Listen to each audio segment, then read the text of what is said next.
So next talk is about transient atmosphere of Ceres, new observation from Hubble Space Telescope by Roth. And okay.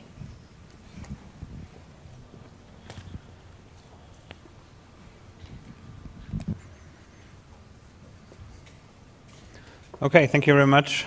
I will speak more about Ceres exosphere, and as you have heard earlier in the session, there have been several observations of an exosphere, or that point to an exosphere.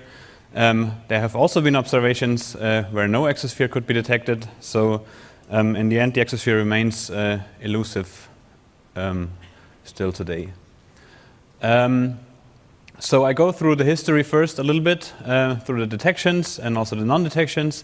So you see here the first spectrum that showed emission that were related or connected to an exosphere from the early 1990s already. So a long time ago that showed OH emission, hydroxyl, a near UV band, and the authors here related the detected brightness and abundance of OH to a water source rate of about 1 to 2 times 10 to the 26 H2O per second at the surface of Ceres. Interestingly, these observations were taken, or the field of view was pointing quite far away from Ceres, so it's really must be a fast escaping exosphere that can be seen far away. Later on, the same OH emission band was not detected with VLT, and they derived source rate of water that was below the initially derived source rate from the detection. And then 15 years later, or 20 years from the first detection, came the the Herschel observations that detected water directly in absorption. And interestingly, the derived source rates, also with a quite different model, were very similar to the initially derived rates from the OH detection. And the variability, or the changes between the detections indicated that it might be a local source rate because a source that kind of rotates in and out of the observed hemisphere, and therefore it could be just locally restricted. And then with dawn, there was this also initially earlier mentioned observation of electron bursts that were coming from Ceres to the spacecraft, and the idea that these electron bursts origin from an exosphere bow shock, and then there have been MHD, magnetohydrodynamic simulations of such a bow shock and how it evolves around or from an exosphere, and this is the plot here that shows the bow shock surface, and then that's magnetic field lines here in black, and the dawn trajectory, and these were the detected electron bursts that you can see here in the circles. And this detection was coincident or directly after such a solar wind proton event here, also shown by the ground instrument, the gamma ray and neutron detector on dawn, which led the authors to conclude that it's related, also not only coincident in time, and there were further investigations whether such an increase of proton flux in the solar wind might even create an exosphere, and therefore it would be a transient exosphere that only lasts for a couple of days. And interestingly, such a correlation or connection was indeed found even for the previous detections. So you see here the solar wind proton flux from different instruments, and especially the MEV proton flux. And I think the reason is the MEV proton flux is more variable, although the flux, of course, at lower energies is much higher. The idea is that this highly variable, high energetic flux can sputter maybe deeper inside Ceres and create and release the H2O.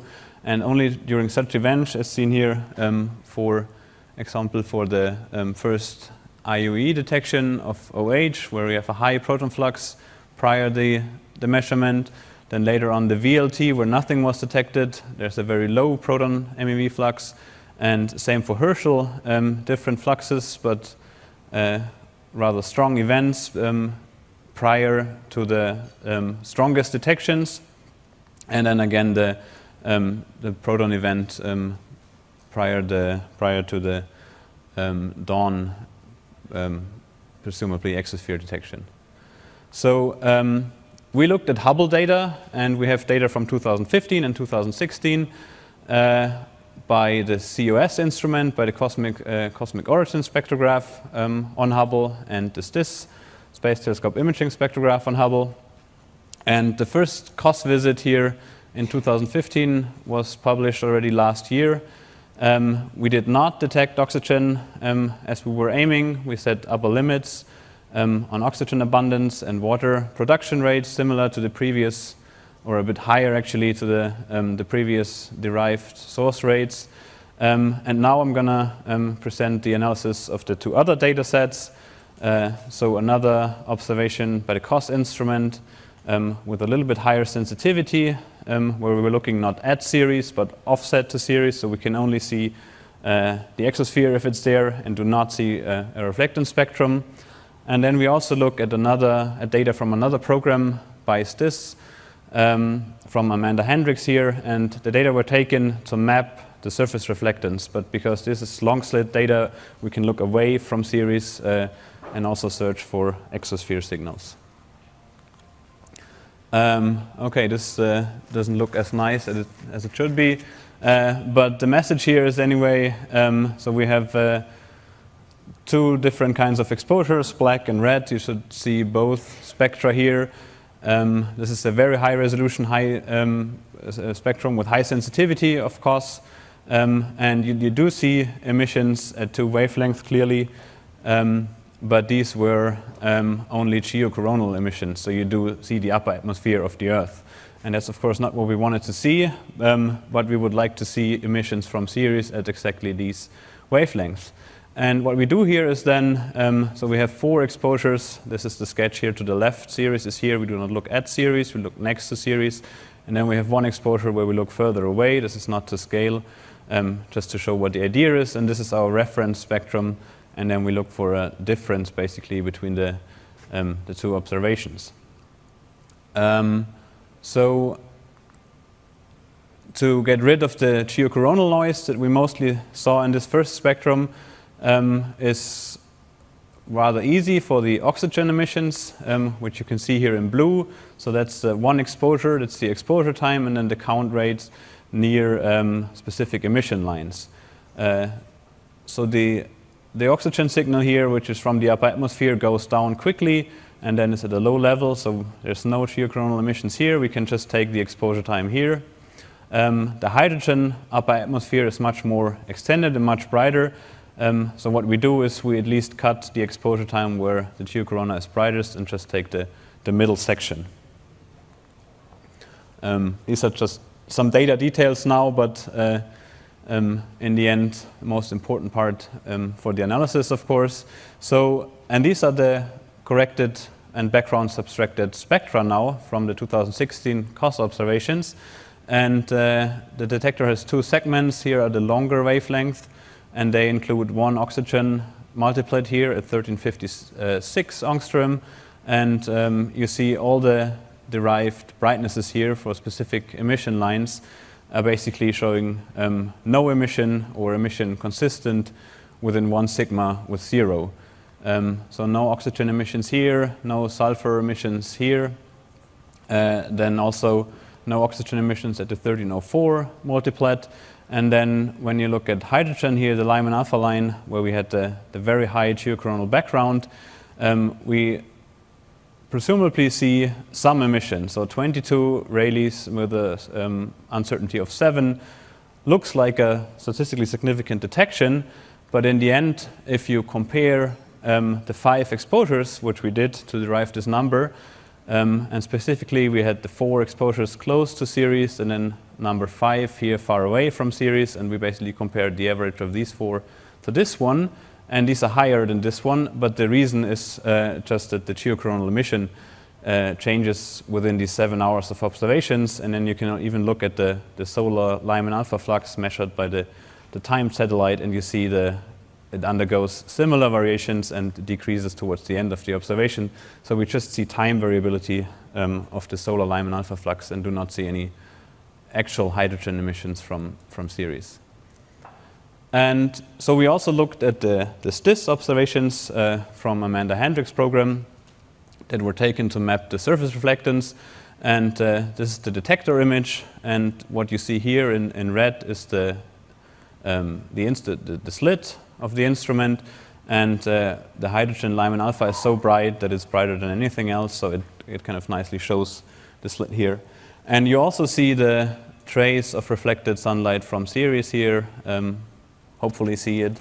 And we looked again at the Lyman alpha light because the oxygen upper limits that you can derive here are worse than from the COS observations. But for Lyman alpha, we can plot the brightness here along the slit. We have the background of this geocorona. Then we have an increase here of reflected sunlight from the surface. We can model both, subtract it, and see what's left. And it turns out there are no emissions from an exosphere left. They could look like the red dashed line here if you have an 1 over r squared decrease in neutral density. So we derived upper limits again also for this observation. And then finally, we had also observations with the GEAT 230L grading, which is longer wavelength, also STIS. And they also include the OH band that was previously detected by IOE. But basically, no useful upper limits could be derived here because the bright stuff you see here is the bright reflected sunlight here, which is much brighter at longer wavelength, a little bit longer NUV wavelength here. And anything that possibly is from an exosphere could equally be just reflected sunlight from the surface and spread out by the point spread function. So, to kind of summarize the observations and put it a little bit into context, I made this plot here, which shows the 4 upper limits from the previous COS observation from 2015, then the new COS observation on oxygen, and also the hydrogen Lyman alpha upper limits here, or the hydrogen column density upper limits then. And for comparison, because it's the most similar measurement here, the IOE detection of OH. And important here is that the field of view of this detection was much further away from Ceres than we were looking. And if you plot now, for example, a 1 over r column density, which would be if you have water near the surface, you dissociate the water, and then the products here, H, OH, and O, radially escape at a constant velocity, then you would expect, if you use the relative ratios of H, OH, and O, you would expect more H and O than we detected close to Ceres. So we have upper limits that are at least similar to the detection here. And finally, we looked at the solar wind data prior to our observations, of course. And I mean, it's consistent in the end because these are the proton fluxes, which are especially low here in 2015, prior to the STIS and the first COS observation. This is for comparison the events here before the dawn detection, or the events here before the Herschel detection. In 2016, there were some peaks, but also not really high peaks. So this is consistent. Non-detections are consistent with no proton events in the solar wind. Not very exciting, of course. The other way around, detections during events would be much more interesting, but still consistent. So I still have a minute, so I can just summarize. So we analyzed Hubble data to add 4 more data points to the search for an exosphere or to constraining better constraints of the exosphere at Ceres. We didn't detect an exosphere, and we looked at solar wind proton fluxes, and they were low prior to our observations, unfortunately. But it's consistent with this hypothesis put forward by Villarreal in 2017. Thank you.